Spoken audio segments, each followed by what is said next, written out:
আসসালামু আলাইকুম এভরিওয়ান, কেমন আছেন সবাই? আমার কাজিনের কর্ণছেদন অনুষ্ঠানকে স্মরণীয় করে রাখার জন্য আজকের এই ছোট্ট ব্লগটি। আমার বাইরা সবাই ডেকোরেশনের কাজে ব্যস্ত হয়ে পড়েছিল। তারা এই যথেষ্ট সাধ্যমতো চেষ্টা করেছিল এই অনুষ্ঠানকে অনেক বেশি আকর্ষণীয় করে তোলার জন্য। ছোটরা অন্যদিকে নাচ গানে ব্যস্ত হয়ে পড়েছিল, তাদের সাথে আমিও না নেচে পারলাম না।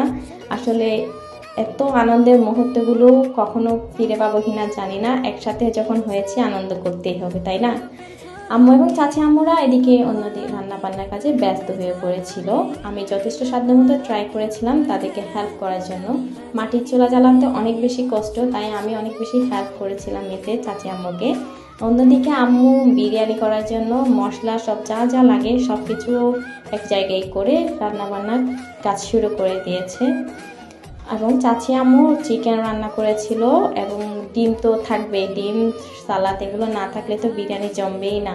আর গরুর মাংস বাঙালিদের প্রিয় খাবার, এটা তো অবশ্যই থাকবে।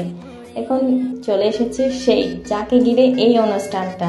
মাশাআল্লাহ অনেক বেশি কিউট লাগছে, আর লাগবেই তো, আমি সাজিয়ে দিয়েছিলাম। দেন সে কেক কাটবে।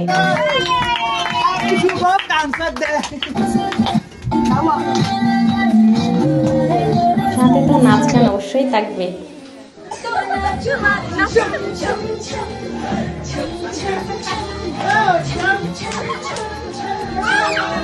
দেন আমরা নাস্তা করে তারপর ভাত খাওয়ার পরে অনুষ্ঠানটা সম্পন্ন করলাম। কেমন হয়েছে অবশ্যই জানাবেন। আসসালামু আলাইকুম।